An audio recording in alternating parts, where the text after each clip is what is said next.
മദ്യലഹരിയിൽ തങ്ങൾ വിളമ്പുന്ന മദ്യം അകത്താക്കിയവർ പരസ്പരം തല്ലിക്കൊല്ലുമ്പോൾ ആ ചോരക്കളി കണ്ട് ആസ്വദിച്ച ബാർ ജീവനക്കാർ കേരളത്തിന്റെ മനസാക്ഷിയെ മരവിപ്പിക്കുന്നു. മുക്കോലയിലെ ബാറിന് മുന്നിൽ സുമൻ എന്ന യുവാവിനെ സഹോദരങ്ങളായ അച്ചുവും അനന്തവും ചേർന്ന് ചവിട്ടിക്കൊല്ലുമ്പോൾ അത് തടയാനോ പോലീസിനെ അറിയിക്കാനോ തയ്യാറാകാത്ത ബാർ ജീവനക്കാരും ഈ കൊലപാതകത്തിൽ തുല്യ പങ്കുകാരാണ്. ആയുധമില്ലാതെ വെറും കൈകൊണ്ടും കാലുകൊണ്ടും ഒരാളുടെ വാരിയെല്ലും ഹൃദയവും തകർക്കണമെങ്കിൽ അതെത്രമാത്രം ക്രൂരമായിരിക്കണം.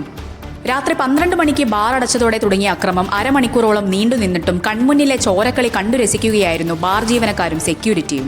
അക്രമം തടയുന്നതിന് പകരം മൊബൈലിൽ ദൃശ്യങ്ങൾ പകർത്തി സോഷ്യൽ മീഡിയയിൽ പ്രചരിപ്പിക്കാൻ വെമ്പൽ കാട്ടി ഇവർക്ക് നേരെ ജനരോഷം ഇരമ്പുകയാണ്. അക്രമം നടക്കുമ്പോൾ പോലീസിനെ വിവരമറിയിക്കാൻ ബാർ അധികൃതർ തയ്യാറായില്ല. രക്തം വാർന്ന് അബോധാവസ്ഥയിൽ കിടന്ന സുമനെ ആശുപത്രിയിലെത്തിക്കാൻ അതുവഴി വന്ന കാർ യാത്രക്കാരൻ അഭിലാഷ് സഹായം ചോദിച്ചിട്ടും ബാറിലെ സെക്യൂരിറ്റിയോ ജീവനക്കാരോ കൈവിരൽ പോലും അനക്കിയില്ല. പ്രതികൾക്ക് രക്ഷപ്പെടാൻ അവസരമൊരുക്കിയതും പോലീസിനെ വിളിക്കാൻ വൈകിച്ചതും ബാർ ജീവനക്കാരുടെ ഭാഗത്തു നിന്നുണ്ടായ ബോധപൂർവമായ വീഴ്ചയാണ്. കൊലപാതകത്തിന് കൂട്ടുനിന്നവരെയും.